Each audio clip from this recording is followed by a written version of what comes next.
Hai Sobat Lentera, Tera News kembali hadir menyapa Anda dengan membawakan sederet informasi terhangat dan inspiratif.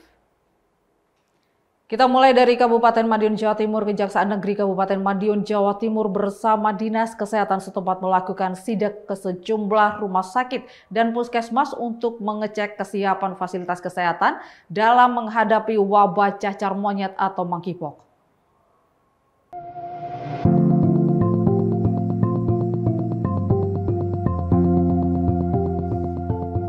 Sejumlah fasilitas kesehatan milik pemerintahan Kabupaten Madiun disidak oleh Kajari Kabupaten Madiun, Jawa Timur.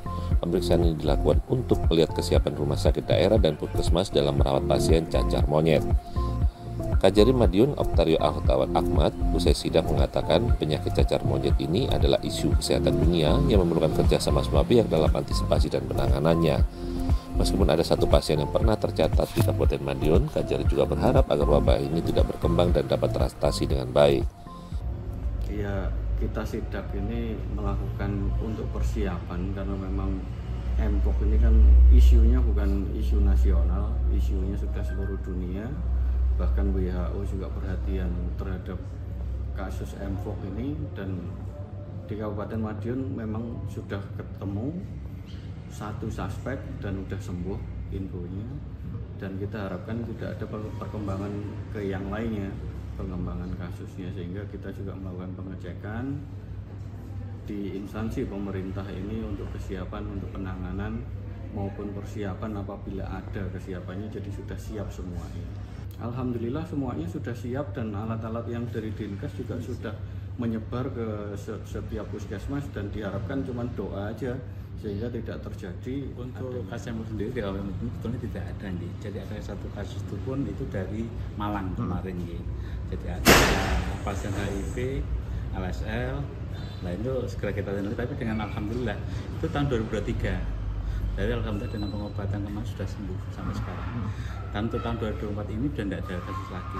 Harapan kami memang kita untuk terkait dengan kesiapsiagaan baik puskesmas rumah sakit nanti kita siapkan terkait dengan pencegahannya. Kita juga terkait dengan sosialisasi, juga terkait dengan kegiatan-kegiatannya lain, terutama deteksi dini terkait dengan penyakit-penyakit yang ada di wilayah masyarakat. Jadi kalau ada kasus segera kita melaporkan kita dan kita jemput bola untuk penanganannya.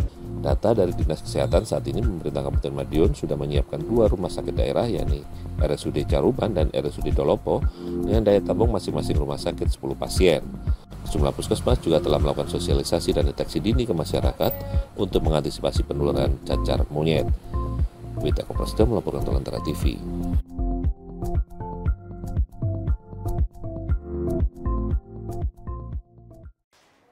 Kita ke berita selanjutnya. Tim PPNS Kanwil DJP Jawa Timur 2 menyerahkan tersangka dan barang bukti kasus tindak pidana perpajakan di kantor Kejari Sidoarjo. DSB di Rut PT IM, tersangka dalam kasus ini dinilai telah melakukan pelanggaran di bidang pajak sebesar Rp529 juta dengan modus sengaja tidak menyampaikan SPT dengan benar dan tidak lengkap.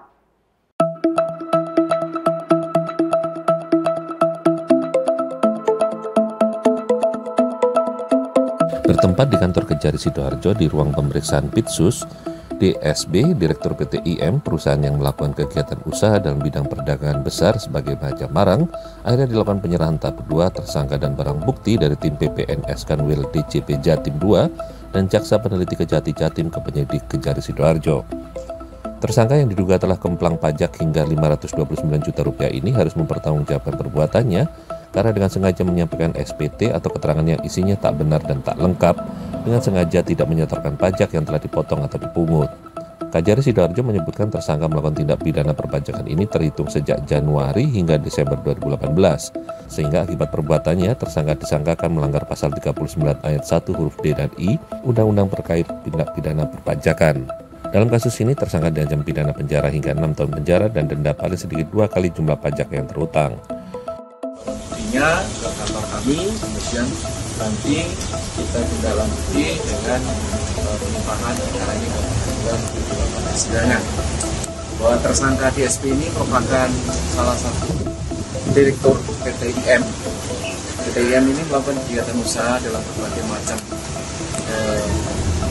perdagangan besar barang Tersangka diduga kuat telah melakukan tindak pidana bidang perpajakan, yakni dengan sengaja menyampaikan SPP dan atau keterangan yang isinya tidak benar dan tidak lengkap, dan dengan sengaja tidak menyetorkan pajak yang telah dipotong atau dipungut.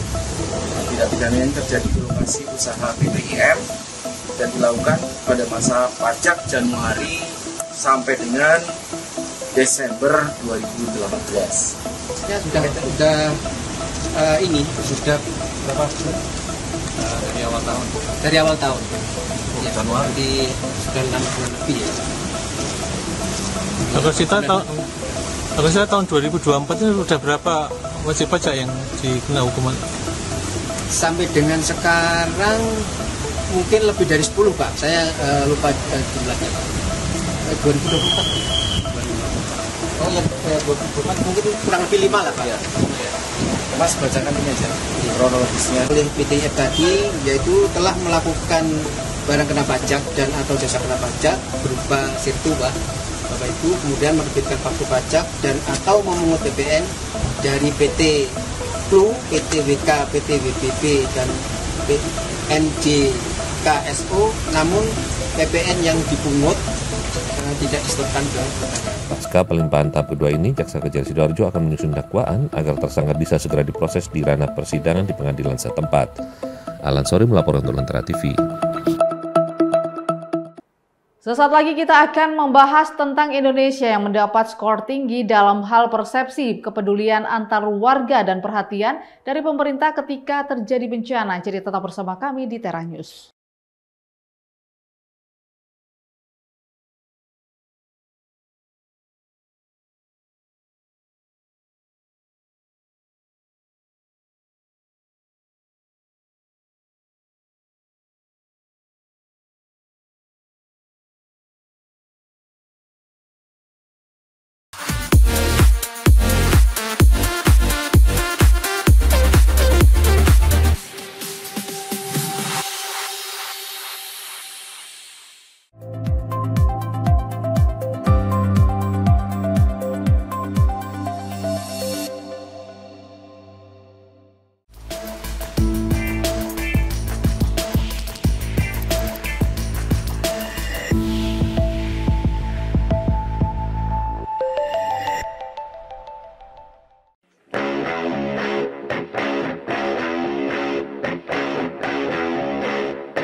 Terima kasih Anda masih bersama kami di Tera News. Negara-negara Asia Tenggara termasuk Indonesia menjadi kawasan paling resilient dalam menghadapi bencana.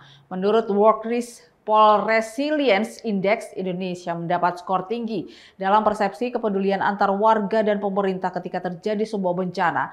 Namun, tapi masih perlu meningkatkan adanya upaya untuk adaptasi perubahan iklim.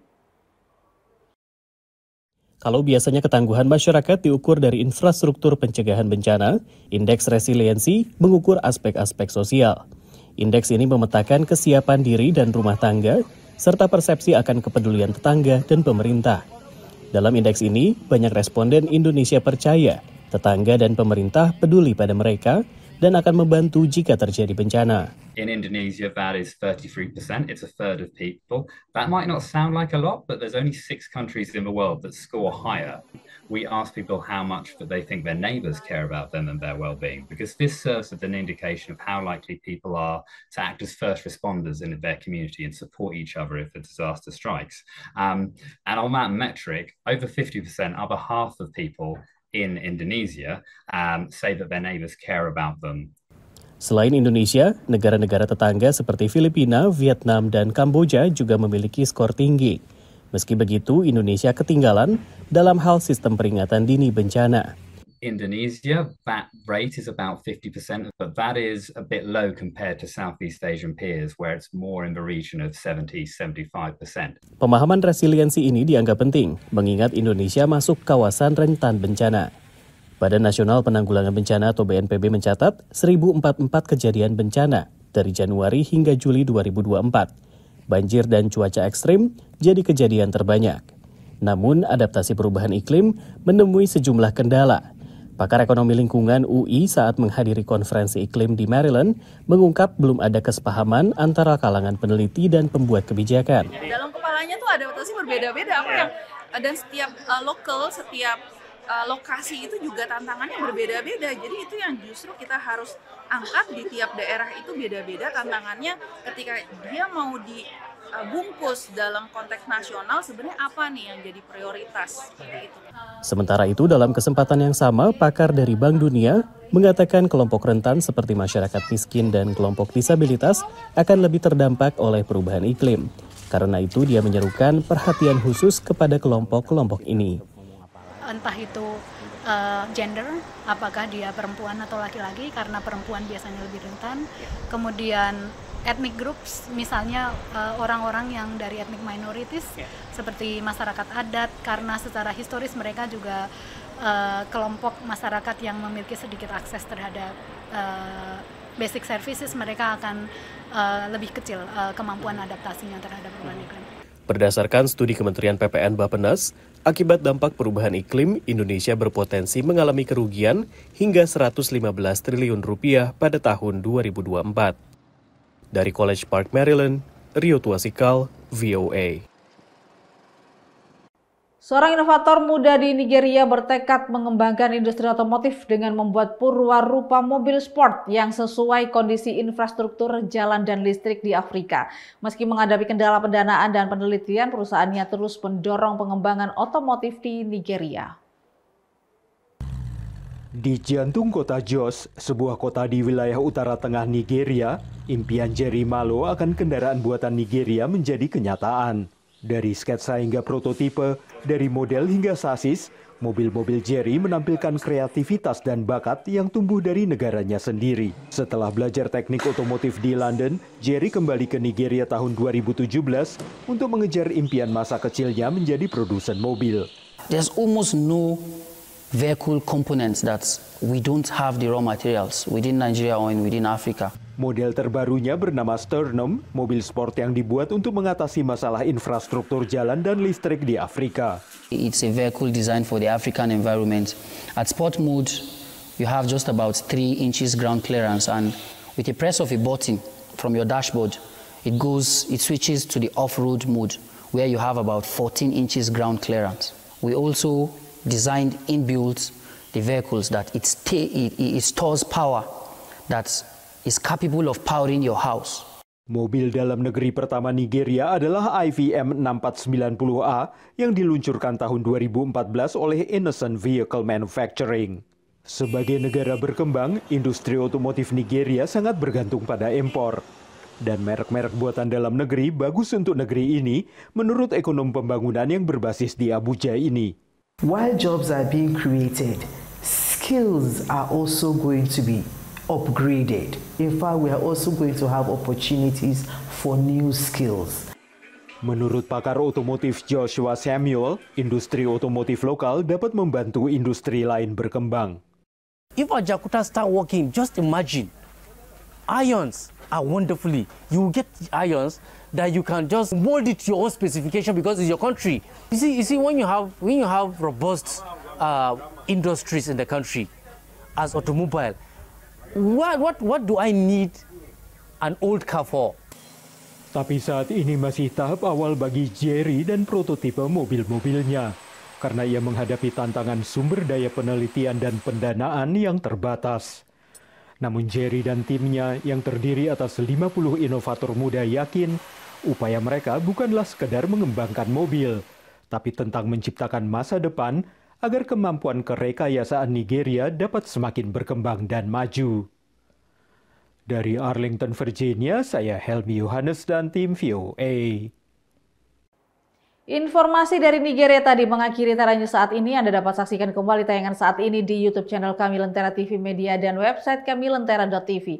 Saya Catherine Alisin pamit undur diri. Terima kasih dan sampai jumpa.